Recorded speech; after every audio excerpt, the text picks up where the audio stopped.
Now we start a turbulent time that was the 1905 revolution.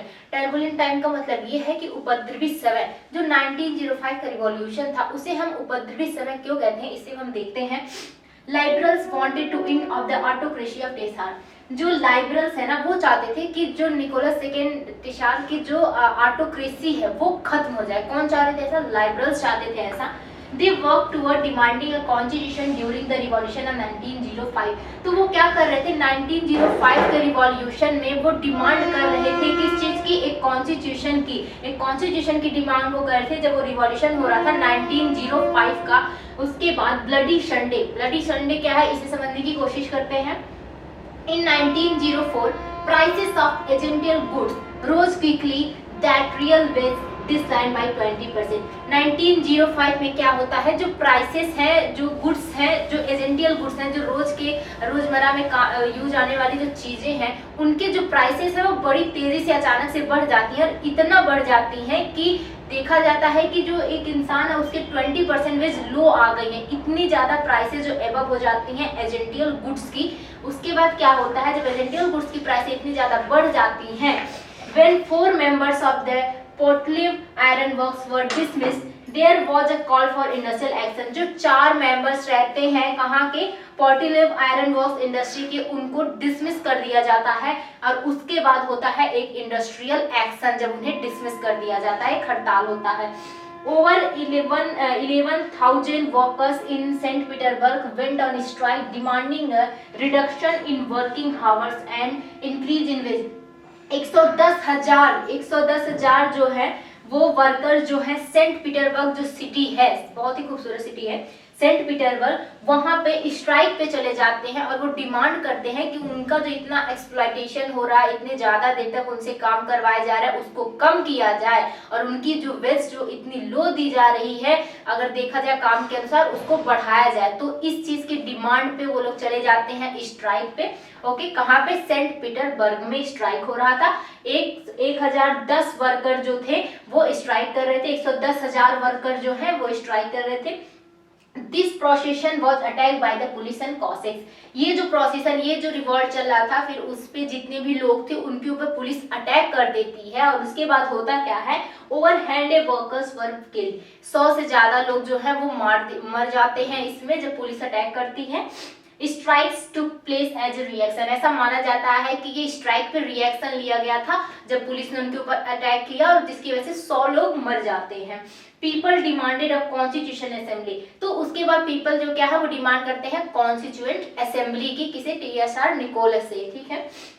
The TSR allowed the creation of an elected constituent parliament or Duma।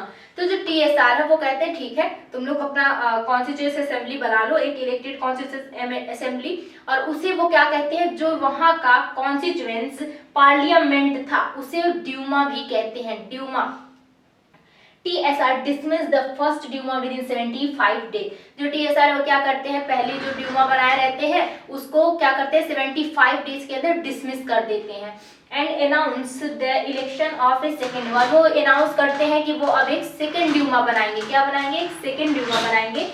TSR जो है TSR constitution the third Duma with conservative politician. उसके बाद वो क्या करते हैं? Second Duma, पहले first Duma बनाया 75 डेज के बाद उसको खारिज कर दिए, सेकंड ड्यूमा बनाया उसको भी कुछ दिन के बाद खत्म कर दिए, फिर वो थर्ड ड्यूमा बनाते हैं। किनके साथ मिलकर बनाते हैं? कंजर्वेटिव्स के साथ मिलकर के, जो कंजर्वेटिव पॉलिटिशियंस हैं उनके साथ मिलकर के जो टीएसआर है वो थर्ड ड्यूमा बनाते हैं। देखिए ये क्या करते थे, इनको लगता था कि ऐसे हम डिसमिस करते जाएंगे कॉन्स्टिट्यूएंट पार्लियामेंट को, इलेक्टेड पार्लियामेंट को, और ऐसे हम रूल करते जाएंगे, ऐसे समय को आगे बढ़ाते जाएंगे, हमें ये जो लोग हैं इन्हें राइट्स नहीं देना पड़ेगा। तो इस वजह से वो बार बार क्या कर रहे थे? ये जो पार्लियामेंट था उसको बार बार डिसमिस कर दे रहे थे। तो सबसे पहले हम देखेंगे कि जो फर्स्ट वर्ल्ड वॉर था वो हुआ किनके बीच में था। एक यूरोपियन पावर जिसे हम कहेंगे सेंट्रल पावर, और एक एलाइड पावर, दो लोगों के बीच में हुआ था। तो हमारे जो सेंट्रल पावर है उसमें कौन कौन से लोग रहते हैं? उसमें रहती है country German, Austria, Hungary and Bulgaria and Ottoman empire, ये लोग रहते हैं सेंट्रल पावर में।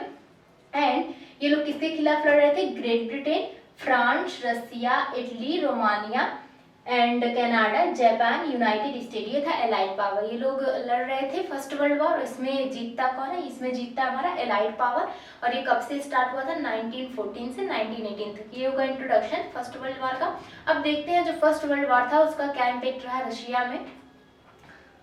In Russia, the First World War was initially very popular, but later the support grew thin. तो शुरुआत में तो जो फर्स्ट वर्ल्ड वॉर था वो रशिया में बहुत ही ज़्यादा मतलब पॉपुलर रहा, लेकिन धीरे धीरे जो सपोर्ट था रशिया के लोगों का वो उसके लिए कम होने लगा। तो उसका क्या रीजन था हम उसे देखते हैं। एंटी जर्मन सेंटिमेंट रैन हाई। जो एंटी जर्मन सेंटिमेंट्स थी ना वो बहुत उस टाइम पे ऊपर थी, तो इस वजह से लोग पहले तो वहाँ के जो राजा थे जार निकोलस उनको सपोर्ट कर रहे थे, फिर बाद में लेकिन लोगों ने सपोर्ट अपना दिखाना कम कर दिया। क्यों? उसका रीजन क्या था? Russian army loss badly in Germany Austria. जो रशियन आर्मी है वो ज़्यादा मतलब बहुत बुरी तरह से डिफीट हो रही थी। कहाँ पे? जर्मनी और ऑस्ट्रिया में, वहाँ पे डिफीट हो रही थी। The war also affected the industry. और इस वॉर ने क्या किया? इंडस्ट्री को बहुत ज़्यादा इफेक्ट किया। देयर वॉज लेबर शॉर्टेज, और जिसकी वजह से क्या हो गया? जब इंडस्ट्री नहीं गई तो लेबर शॉर्टेज भी हो गया। By 1916 railways line begin to break down. जो रेलवेज लाइन थी वो भी 1916 से क्या होने लगी? टूटने लगी थी। And the small workshop were close down. जो स्मॉल वर्कशॉप थे वो बंद होने लगे। There was shortage of grains and hence of bread. जो फूड है, ग्रेन से अनाज है, उसकी कमी होने लगी एंड ब्रेड की भी कमी होने लगी। तो देखिए पहले जो फर्स्ट वर्ल्ड वॉर था उसके लिए रसिया के लोगों का बहुत सपोर्ट मिल रहा था। जो हमारे जार थे वहाँ के किंग, उनको बहुत सपोर्ट मिल रहा था जो फर्स्ट वर्ल्ड वॉर था उसके लिए। लेकिन फिर ऐसा क्या हुआ कि लोगों का सपोर्ट कम होना शुरू हो गया। तो इसका रीजन ये था कि जो इलेक्टेड इन्होंने असेंबली ड्यूमा बनाई थी, जिसे ड्यूमा कहते थे, तो इसने जो था जार उसने उसको बना तो दिया था पर उनके साथ कभी भी कंसल्ट नहीं करते थे बैठ करके, बस उनको एक नाम के लिए बना दिया था और हमेशा उन पे बिल्कुल भी ध्यान नहीं देते थे। तो वो बोलते थे कि भाई हम इलेक्टेड असेंबली है, हमसे भी कुछ बातचीत करो, मतलब कंट्री में क्या चल रहा है क्या नहीं चल रहा है। तो ये उनसे बात ही नहीं करते थे, जिसकी वजह से ये धीरे धीरे जो है सपोर्ट खोते चले गए रशिया के लोगों का फर्स्ट वर्ल्ड वॉर में। अब हम देखते हैं the February revolution in Petrograd.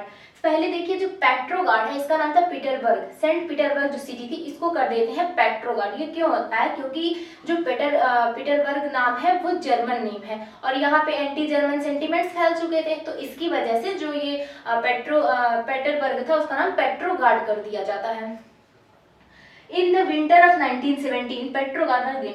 1917 की सर्दियों में, विंटर में जो पेट्रोग्राड है ना वहाँ पे सिचुएशन ना बड़ी अजीब तरीके से थी, कठोर थी। ऐसा था कि जो हमारा रिवर नेवा है जो बहुत ही खूबसूरत था उस टाइम पे और अभी भी खूबसूरत है, तो उसके जो लेफ्ट साइड है उधर कौन रहता था? उधर रहते थे फैशनेबल बिल्डिंग्स थी और वहाँ पे रिच मेंबर्स रहते थे, वहाँ पे विंटर पैलेस था, ये सारी चीजें थी। और जो राइट साइड था रिवर नेवा के, वहाँ पे गरीब लोग रहते थे, वर्कर्स रहते थे, इंडस्ट्रीज थी, जैसे रहता है ना स्लम एरिया टाइप का। तो ऐसा वहाँ पे बंटवारा था कि इधर अमीर लोग उधर गरीब लोग, ऐसा कुछ बंटवारा हो रखा था पेट्रोग्राड में। There was a food shortage in the quarters of worker. जो वर्कर्स इंडस्ट्री में काम करते थे तो उन जो क्वार्टर्स में वो रहते थे उसमें क्या हो गया? उसमें फूड शॉर्टेज हो गया, फूड ही नहीं था खाने के लिए उन्हें। देखिए जब तक लोगों के पेट भरते हैं तब तक वो एकदम शांत रहते हैं, उन्हें और कुछ नहीं चाहिए, लेकिन जब लोगों के पेट खाली होते हैं तो वो जानवर के बराबर होते हैं। There was a food shortage in the quarter of worker. On 22 February, a lockout took place at a factory. तो 22 फरवरी को क्या होता है कि एक फैक्ट्री में लॉक लगा दिया जाता है, ठीक है। 22 फरवरी को हम याद रखेंगे। Workers of 50 other factory join in sympathy. तो जो वर्कर्स हैं अदर 50 फैक्ट्रीज के, वो लोग सिंपैथी के तौर पे इसको ज्वाइन कर लेते हैं। जब इन वर्कर्स को, जब ये रिवोल्ट कर रहे होते हैं, जब ये सड़कों पे उतर आते हैं, तो जो 50 अदर फैक्ट्रीज के वर्कर्स थे वो भी सिंपैथी के लिए उतर आते हैं सड़कों पे इनके साथ। तो क्या होता है? Women also led and participate in the strike. ये जो हड़ताल चल रहा था, ये जो स्ट्राइक चल रहा था, इसमें वुमेन्स भी पार्टिसिपेट करती हैं इनके साथ, इन वर्कर्स के साथ। These came to be called international women day. और जब वुमेन जो है वो इस स्ट्राइक्स पे उतरती हैं 8 मार्च को, तो वहीं से वुमेन डे सेलिब्रेट होने लगा, वहीं से वुमेन डे आ गया था, आपको याद रखना है। The government impose a curfew. उसके बाद जब लोग सड़कों पे उतर आए, आपने एक इंडस्ट्री में ताला लगा दिया, वहाँ पे जो लोग काम कर रहे थे, जहाँ से उनकी जो वेस्ट आ रही थी वो बंद हो गई, उनके घर पे खाना पानी नहीं पहुँच रहा है, तो वो लोग स्ट्राइक करने सड़क पे उतर आए। उसके बाद जो 50 अदर फैक्ट्रीज के वर्कर्स थे वो भी सड़क पे उतर आते हैं इनको सिंपैथी दिखाने के लिए कि भैया इनके साथ गलत हो रहा है, चलो हम भी इनका सपोर्ट करेंगे। इसमें औरतें भी पार्टिसिपेट करती हैं, औरतें भी पार्टिसिपेट करती हैं। ये लोग हड़ताल पे उतर आते हैं और जब ये हड़ताल पे उतर आते हैं तो जो गवर्नमेंट है वो क्या करती है? जो गवर्नमेंट है ना वो कर्फ्यू लगा देती है। On 24th and 25th, the government called out the cavalry and police to keep an eye on them. देखिए ये 22 को आते हैं, रोड्स पे उतर जाते हैं, तो उसकी वजह से उसके बाद इनको रोकने की कोशिश की जाती है, कर्फ्यू लगा दिया जाता है। लेकिन 22 को तो चले जाते हैं, लेकिन 24 और 25 को फिर वापस आ जाते हैं स्ट्राइक्स पे। ओके, तो जो गवर्नमेंट है वो जो जार है वो क्या करते हैं, वो कैवलरी और पुलिस बुला देते हैं कि इन पे थोड़ा कंट्रोल रखो भैया, इनको पकड़ के रखो, ये स्ट्राइक वगैरह ना कर पाए। On 25th February, the government suspended the Duma and politicians spoke against the measure. देखिए ये जो जार था ना, ये थोड़ा सा बेवकूफ टाइप का था। एक तरफ देखिए यहाँ फर्स्ट वर्ल्ड वॉर चल रहा है, इतने ज्यादा जो सैनिक है वो मर रहे हैं और उनको भी अच्छे से फीड नहीं किया जा रहा है। दूसरी तरफ ये जो वर्कर्स हैं इनके पेट खाली हैं, ये स्ट्राइक करने के लिए सड़कों पर उतर है। तीसरी तरफ मतलब ये जो चीजें हो रही हैं, लोगों के अंदर जो गुस्सा भर रहा है वो स्ट्राइक कर रहे हैं, इन सबको रोकने के लिए एक तरफ से कहा जाए तो जार को ड्यूमा की जरूरत थी, कुछ सपोर्टर्स की जरूरत थी, लेकिन ये इतना बेवकूफ था कि उसी समय पे इसने क्या कर दिया, ड्यूमा को भी सस्पेंड कर दिया कि अब ड्यूमा व्यूमा नहीं रहेगा। तो इन्होंने कहा नहीं भैया, हम तो इलेक्टेड असेंबली, हमें रहने दो, हमसे क्या दिक्कत है तुम्हें। तो इन्होंने कहा नहीं, कोई ड्यूमा वगैरह नहीं रहेगा। तो देखिए यहाँ पे इसे एक सपोर्ट की जरूरत थी कि जो इन्हें सपोर्ट कर सके, पर इतना बेवकूफ था कि इसे ये नहीं दिखा कि ये कौन सा टाइम है, मुझे कौन सा कदम उठाना चाहिए। इसने ड्यूमा को भी क्या कर दिया, सस्पेंड कर दिया उसी टाइम पे। तो जब इसने ड्यूमा को सस्पेंड कर दिया तो जो ड्यूमा के पॉलिटिशियंस वो क्या करते, वो किसे सपोर्ट करते, वो तो वर्कर्स को सपोर्ट करेंगे, वो तो उसके तरफ चले जाएंगे, तो वर्कर्स उनको सपोर्ट करने लगे। जो ड्यूमा के पॉलिटिशियंस थे ये वर्कर्स को सपोर्ट करने लगे। On 27 February the police headquarters were नैसे। उसके बाद देखिए अभी ये राइट साइड में थे, ये जितने भी वर्कर्स जितने लोग थे ये राइट साइड में रहते थे। फिर ये क्या किए, ये ना आने शुरू कर दिए लेफ्ट साइड में। तो जो लेफ्ट साइड के अमीर वगैरह लोग थे, बड़े हाई फाई वाले, ये लोग अरे ये लोग इधर कहाँ आ रहे हैं, इधर गंदगी फैला रहे हैं, इन्हें हटाओ यहाँ से। तो उसके बाद ये आ जाते हैं लेफ्ट साइड में, वहां पे पुलिस स्टेशन जो है उसको बढ़िया वाला बवाल मचा देते हैं, तोड़ फोड़ के रख देते हैं वहां पे पूरा। Cavalry watch called out again, फिर से कैवलरी बुलाएगी, भैया इनको रोको, ये क्या कर रहे हैं, तोड़फोड़ मचा रहे हैं, इनको बाहर निकालो हमारे एरिया से। An officer was shoot at the barracks, barrack में एक ऑफिसर को मार दिया जाता है। उसके बाद ऐसा कहा, जो जार है वो कहता है अपने आर्मी को, जाओ भैया इन लोग के ऊपर गोली चलाओ, इन लोग को रोको, ये लोग आगे बढ़ रहे हैं। जो जार है वो अपने आर्मी को ऑर्डर दिया कि जाओ ये जो वर्कर्स हैं, ये लोग जो स्ट्राइक उतरे, इनके ऊपर गोली चलाओ। पर यहाँ पे देखिए ट्विस्ट तब आता है जब ये आर्मी मना करती, तो कहती है हम क्यों गोली चलाएं इन पे, हम नहीं गोली चलाएंगे। ऐसा वो लोग क्यों करते हैं, क्योंकि वो लोग सोचते हैं भैया हमारे इतने जो साथी हैं, इतने सैनिक है वो मरे जा रहे हैं, और ये जो जार है ये बढ़िया से ऐशो आराम अपनी जिंदगी जी रहा है। ये जो राजा ये कुछ करता वर्ता नहीं है, ध्यान भी नहीं देता हम पे, हमारी इतनी आर्मी मर रही है, खुद ऐशो आराम की जिंदगी जी रहा है। तो इन्होंने ना क्या किया, गोली चलाने से मना कर दिया। इन्होंने कहा हम क्यों गोली चलाएं उनके ऊपर, हम भी गोली चलाएंगे वर्कर्स के ऊपर। तो यहाँ पे एक तरह से देखा जाता है कि ये लोग भी म्यूटनी करने लगे और इन्होंने भी वर्कर्स के स्ट्राइक को ज्वाइन कर लिया। कौन, ये लोग जो थे हमारे आर्मी जो थे।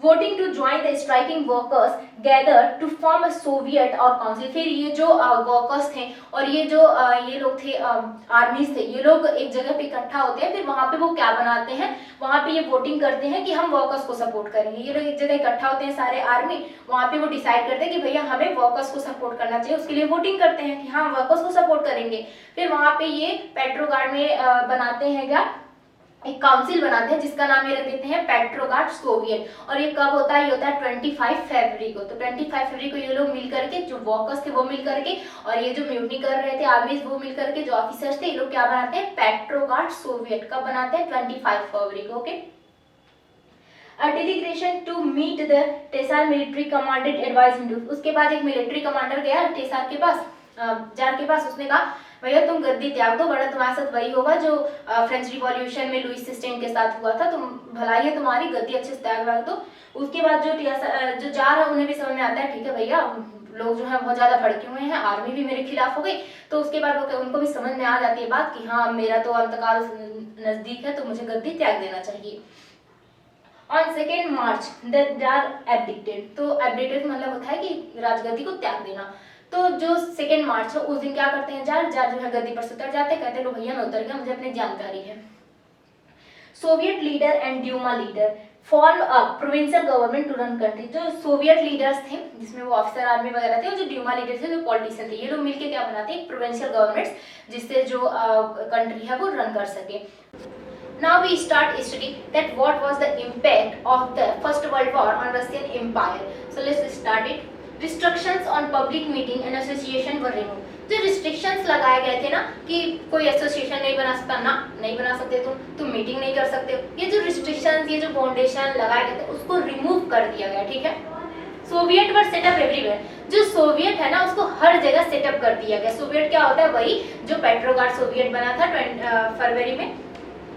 In individual areas, factory committees were formed which began questioning in the way industries run their factory। तो देखा जाता है कि ये इंडस्ट्री कमेटीज बन गई। ये जो इंडस्ट्री कमेटी बनी वो क्या करेगी, वो क्वेश्चन करेगी इंडस्ट्रीज से कि आप किस तौर तरीके पे अपनी इंडस्ट्री को चला रहे हैं, आपके क्या रूल रेगुलेशन है, मतलब कि इनको अब जवाब देना पड़ेगा किसको, ये जो कमेटी बनी है, इंडस्ट्री कमेटी बनी है, ठीक है। Soldiers committees were formed in the army, जो सोल्डियर्स कमेटी थी वो आर्मीज बन जाते हैं, ठीक है, आर्मीज को ज्वाइन कर लेते हैं, आर्मीज हो जाते हैं। The provincial government saw its power declining and Bolshevik influence grow, जो प्रोविंशियल गवर्नमेंट है ना वो कहती है भैया ये क्या हो गया, ये बोल्शेविक हमसे आगे कैसे निकल रहे हैं, ये बहुत ग्रो हो रहे हैं। बोल्शेविक का जो लीडर था वो था लेनिन। तो जो ये प्रोविंशियल गवर्नमेंट है ये देखती है कि जो बोल्शेविक है ये ग्रो हो रहे थे, ये आगे बढ़ रहे थे, इनसे तो ये देखा नहीं जाएगा क्योंकि जार को हटा के ये पावर को होल्ड किए हुए थे। फिर उन्होंने देखा कि बोल्शेविक जो लेनिन जिसके लीडर है ये आगे बढ़ रहा है। जो बोल्शेविक थे वो किस चीज को फॉलो करते थे, सोशलिस्ट आइडियाज को फॉलो करते थे। इनका मानना था कि सारे बैंक को नेशनलाइज कर दो और जितने भी लैंड्स है उसको डिस्ट्रीब्यूट कर दो पीजेंट्स में, मतलब ये प्राइवेट प्रॉपर्टी के तो एकदम खिलाफ ही थे। लेकिन जो प्रोविंशियल गवर्नमेंट थी वो ऐसा चाहती नहीं थी। तो इसके बाद क्या होता है, therefore it decided to take stern measure against the spreading discontent. तो इसके बाद ये कहते हैं कि हम इनको रोकने के लिए कोई बहुत कठोर कदम उठाएंगे, किसको, बोल्शेविक को रोकने के लिए। तो फिर क्या होता है, it resisted attempts by workers to run factories and arrested leader. तो जो वर्कर्स फैक्ट्रीज में कुछ मैनेजमेंट का काम मांग रहे थे उनको रोका गया, जो उनके लीडर्स थे उनको अरेस्ट किया गया। ये किसने करवाया, प्रोविंशियल गवर्नमेंट ने। क्यों करवाया, बोल्शेविक जो बढ़ रहा था उसको रोकने के लिए करवाया, okay.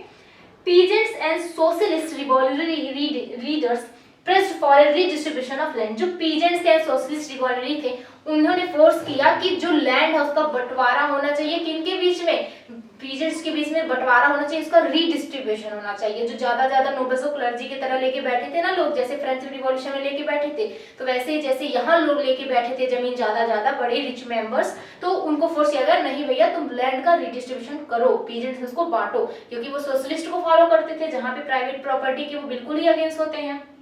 Land committees were formed and peasants seized land between July and September। तो देखिए बोल्शेविक के आइडियाज से इन्फ्लुएंस हो गए। बोल्शेविक किस आइडिया को फॉलो करते थे, सोशलिस्ट। तो सोशलिस्ट के आइडियाज को मानते हुए क्या किया, पीजेंट्स ने कठोर कदम उठाया। जुलाई से सितंबर के बीच में उन्होंने जमीनें छीन ली और उसको अपने में बांट लिया, ठीक है।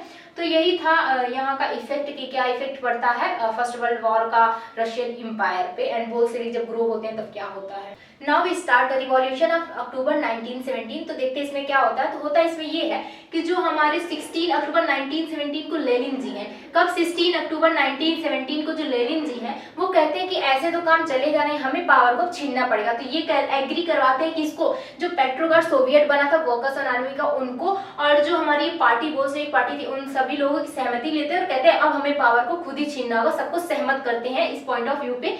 And military revolutionary committees were appointed by the Soviet to organise साइजन। एक मिलिट्री रिवॉल्यूशनरी कमेटी बनाई गई पावर को छीनने के लिए। अपराइजिंग बिगेन ऑन 24 अक्टूबर। जो विद्रोह था वो कब शुरू होता है, 24 अक्टूबर को जो विद्रोह होता है वो शुरू हो जाता है 24 अक्टूबर। पीएम जो थे कैरन स्किल, तो वो क्या करते हैं, वो अपने उसको बुलाते हैं, आर्मीज को बुलाते हैं और वो शहर छोड़ के भाग जाते हैं। जो प्रोविंशियल गवर्नमेंट थी, troops were sent to the take over telephone and telegram. देखिए जो प्रोविंशियल गवर्नमेंट थी वो जानती थी कि अटैक होगा तो सबसे पहले विंटर पैलेस में होगा, क्योंकि विंटर पैलेस कहाँ था, वो लेफ्ट साइड में था जहाँ अमीर लोग रहते थे, फैशनेबल बिल्डिंग्स रहती थी, और राइट साइड में जो थे स्लम एरियाज वाले वर्कर्स रहते थे। तो उन्हें पता था प्रोविंशियल गवर्नमेंट को कि जो अटैक होगा वो सबसे पहले विंटर पैलेस होगा, तो विंटर पैलेस पे अटैक ना होगा, इसलिए जो वो बोल्शेविक है वो एक दूसरे से कनेक्ट ना कर पाए, इसलिए उन्होंने क्या किया, जो टेलीफोन या जो टेलीफोन था या फिर टेलीग्राफ ऑफिसेस था उस पे नजर रखने के लिए ट्रुप्स को पहले ही भेज दिया कि तुम लोग जाओ वहां पे इसको प्रोटेक्ट करो, क्योंकि उन्हें विंटर पैलेस को प्रोटेक्ट करना था। किसने, प्रोविंशियल गवर्नमेंट ने, ठीक है। तो यहाँ तक हमने देखा 16 अक्टूबर 1917 को क्या होता है, लेनिन जो है वो पहले सबको सहमत करते हैं कि अब हमें पावर को छीनना पड़ेगा। किसको किसको? पेट्रोग्राड सोवियत को और अपने पार्टी के लोगों को, कि अब हमें पावर साइजर बनना होगा, अब हमें पावर को छीनना पड़ेगा। तो उसके बाद फिर वो एक अपना मिलिट्री वो कमेटी भी बनाते हैं। उसके बाद फिर क्या होता है, 24 अक्टूबर को ये जो विद्रोह है वो शुरू हो जाता है, ठीक है। उसके बाद जो हमारे पीएम रहते हैं प्रोविंशियल गवर्नमेंट के, वो तो भाग जाते हैं, ट्रुप्स बुला के, सैनिक बुलाते हैं, वो वहां से भाग जाते हैं। उसके बाद जो प्रोविंशियल गवर्नमेंट है वो ट्रुप्स भेजती है टेलीफोन और टेलीग्राफ ऑफिस को प्रोटेक्ट करने के लिए, विंटर पैलेस को प्रोटेक्ट करने के लिए, कि विंटर पैलेस पे अटैक ना हो पाए, क्योंकि सबसे पहले तो कोई कम्युनिकेशन करेगा, फिर उसके बाद ही अटैक होगा, तो जो वो लोग हैं वो कम्युनिकेशन को काट ना सके। देखिए विंटर पैलेस पे अटैक करने से पहले बोल्शेविक के जो भी पार्टी मेंबर थे, फिर जो भी लोग थे, वो क्या करते, सबसे पहले टेलीग्राफ या टेलीफोन्स के जो कनेक्शन है उनको काट देते, जिससे कि वो अगर कहीं भी अटैक कर रहे हैं तो उसकी सूचना वहां तक ना पहुंच पाए, दूसरे जगह तक। तो इन्होंने होशियारी ये की कि इन्होंने पहले अपने ट्रुप्स भेज दिए प्रोविंशियल गवर्नमेंट कि टेलीग्राफ और टेलीफोन जो है उसको आप जाके प्रोटेक्ट करो उस ऑफिस को, जिससे विंटर पैलेस पे अटैक ना हो पाए, ठीक है। तो यहाँ तक हमने देख लिया। In response, military revolutionary committee ordered to see government of the party is administered। तो देखिए इसके रिस्पांस में जो हमारे ये बोल्शेविक थे, कम नहीं थे, इन्होंने क्या किया, इन्होंने मिनिस्टर जो थे, जो ऑफिसेस थी, ऑफिसेस में घुस गया, जो मिनिस्टर्स है उनको अरेस्ट करना शुरू कर दिया, ठीक है। The Arora ship sailed the winter palace, winter palace में जो अरोरा शिप थी उस पर खूब गोलियां बरसाई गई। उसके बाद and other ships to over strategic point, और अदर जो भी शिप्स थी उनको लाया गया स्ट्रेटेजिक पॉइंट्स पे, okay. By night the city had been taken over administration, रात होते होते 24 अक्टूबर को रात होते होते जो सिटी था उसे किसका कंट्रोल हो जाता है, बोल्शेविक का। प्रोविंशियल गवर्नमेंट को पूरी तरह के जितने भी मिनिस्टर्स थे उनको सरेंडर कर दिया गया, सरेंडर कर देते हैं वो, और जो कंट्रोल था 24 अक्टूबर को रात तक वो किसके हाथों में चला गया, बोल्शेविक के हाथों में अब वो चला जाता है, ठीक है। अब हम देखेंगे all Russian Congress of Soviet in Petrograd approved the Bolshevik action, जो बोल्शेविक एक्शन था, जो बोल्शेविक ने कदम उठाया था उसको सब लोग स्वीकृति देते हैं, जितने भी रशियन पीपल थे और जो भी पेट्रोग्राड सोवियत के मेंबर्स थे, ये सारे लोग, okay. Now we by December the Bolshevik control the Moscow Petrograd. अब दिसंबर से क्या होता है, बोल्शेविक कंट्रोल करने लगते हैं उन एरिया को जो प्रोविंशियल गवर्नमेंट कर रहा था, जो था पेट्रोग्राड का एरिया, ठीक है। अब हम देखेंगे कि ये जो रिवॉल्यूशन होता है 1917 का, उसका क्या इफेक्ट्स था। The land was declare social property and peasants were allowed to see the land of novelty, to size the land of novelty. देखिए जो बोल्शेविक थे, हमें पता है कि वो सोशलिस्ट फॉर्म ऑफ गवर्नमेंट चाहते थे। सोशलिस्ट फॉर्म ऑफ गवर्नमेंट क्या होता है, सबसे बड़ी बात तो प्राइवेट प्रॉपर्टी के तो अगेंस्ट में ही होते हैं ना। वो चाहते हैं कि सब कुछ पब्लिक हो, लैंड्स डिस्ट्रीब्यूट हो, बैंक्स नेशनलाइज्ड हो। तो क्या किया गया, वहां से अलाउ कर दिया गया कि जो लैंड है नोबल्स की उनको छीन लो, पीजेंट्स को अलाउ कर दिया गया उनको छीन लो, आपस में उसको डिस्ट्रीब्यूट कर दो, ये हुआ। उसके बाद और क्या होता है, जितने भी क्या होता है, मोस्ट इंडस्ट्री एंड बैंक, जितने भी इंडस्ट्री थी, जितने भी बैंक्स थे, उनको क्या कर दिया गया, उनको नेशनलाइज कर दिया गया, ठीक है। उसको नेशनलाइज कर दिया जाता है। Use of old titles was ban, जो ओल्ड टाइटल्स का यूज होता था, कोई बड़ा आदमी है तो उसके लिए सर वगैरह वगैरह, उसको जो था उसको बैन कर दिया, कोई सर वगैरह नहीं होगा, सब इक्वल है, ठीक है।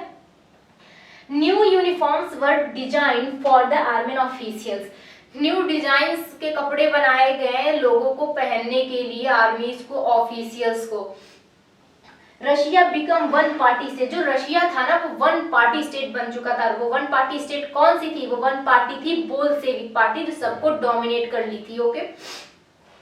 ट्रेड यूनियंस वर कीप्ड अंडर पार्टी कंट्रोल, जो ट्रेड यूनियंस था ना वो भी पार्टी के कंट्रोल में चला गया, वो भी अब पार्टी कंट्रोल करेगी। देखिए आपको लग रहा होगा कि यहाँ बोल्शेविक आ गया जो गरीबों के हक के बारे में बात करता था कि ये सारे लैंड बटे होने चाहिए, सारे बैंक्स नेशनलाइज होने चाहिए, इंडस्ट्री नेशनलाइज होने चाहिए, प्राइवेट प्रॉपर्टी नहीं होनी चाहिए। तो आपको लग रहा होगा कि ये जो बोल्शेविक आते हैं तो उसके बाद सारी प्रॉब्लम खत्म हो जाती है, पर ऐसा होता नहीं। यही बोल्शेविक पार्टी को इस तरीके से कंट्रोल करने लगती है कि जो लोग हैं रशिया के, वो इसी बोल्शेविक पार्टी के अगेंस्ट में खड़े हो जाते हैं। Now we start the civil war. When Bolshevik ordered land redistribution, the Russian army began breakup। देखिए जब जो बोल्शेविक पार्टी उसने कहा कि लैंड का रीडिस्ट्रीब्यूशन होगा, तो जो आर्मी थी उसमें ज्यादा से ज्यादा लोग पीजेंट्स भी थे जो आर्मी को ज्वाइन किए हुए थे, तो वो लोग क्या किए, अपने गांव की तरफ भागना शुरू कर दिए कि हमें भी लैंड मिलेगा। उसका फायदा उठाने के लिए वो आर्मी से भागना शुरू कर दिए कि हम तो गांव जा रहे हैं, हमें लैंड मिलेगा। तो इस तरीके से जब रीडिस्ट्रीब्यूशन ऑफ लैंड का ऑर्डर आया बोल्शेविक पार्टी की तरफ से, तो जो आर्मी थी ना वो टूटना शुरू हो गई, क्योंकि सब लोग भाग रहे थे फायदे के लिए। Non Bolshevik socialist liberals and supporters of autocracy, जो नॉन बोल्शेविक थे वो कौन कौन से थे, वो थे सोशलिस्ट, और कौन थे लाइबरल्स, और कौन थे सपोर्टर ऑटोक्रेसी के। वो लोग क्या करते, कंडेम्ड द बोल्शेविक अपराइजिंग, ये जो बोल्शेविक विद्रोह था, उपद्रवी विद्रोह था, उसको वो क्या कर रहे थे, वो उसको कहते कंडेम, निंदा कर रहे थे उसके। दे वर सपोर्टेड बाई, वो किसके द्वारा सपोर्ट किए जा रहे थे, जो नॉन फ्रेंच जो नॉन बोल्शेविक थे वो किसके द्वारा सपोर्ट किए जा रहे थे, फ्रेंच के द्वारा, अमेरिकन के द्वारा, ब्रिटिश के द्वारा, जापानीज ट्रूप्स के द्वारा, इन लोगों के द्वारा सपोर्ट किए जा रहे थे। All this fought were against Bolshevik, और ये जितने भी लोग थे ये किसके अगेंस्ट थे, बोल्शेविक के। मेकिंग अ सोशलिस्ट सोसाइटी, एक सोशलिस्ट सोसाइटी बनाने के लिए बोल्शेविक ने क्या क्या किया, तो the Bolshevik kept industries and bank nationalise, सबसे पहले जितने भी इंडस्ट्रीज हैं, जितने भी बैंक है, सबको नेशनलाइज कर दिया, सब पब्लिक सेक्टर में आएंगे, प्राइवेट सेक्टर वगैरह कुछ नहीं रहेगा। रैपिड कंस्ट्रक्शन इंडस्ट्रियलाइजेशन स्टार्टेड, बहुत ज्यादा कंस्ट्रक्शन इंडस्ट्रियलाइजेशन जो है वो स्टार्ट हो गया, प्राइवेट को हटा के पब्लिक वाला करने का सिस्टम आ गया।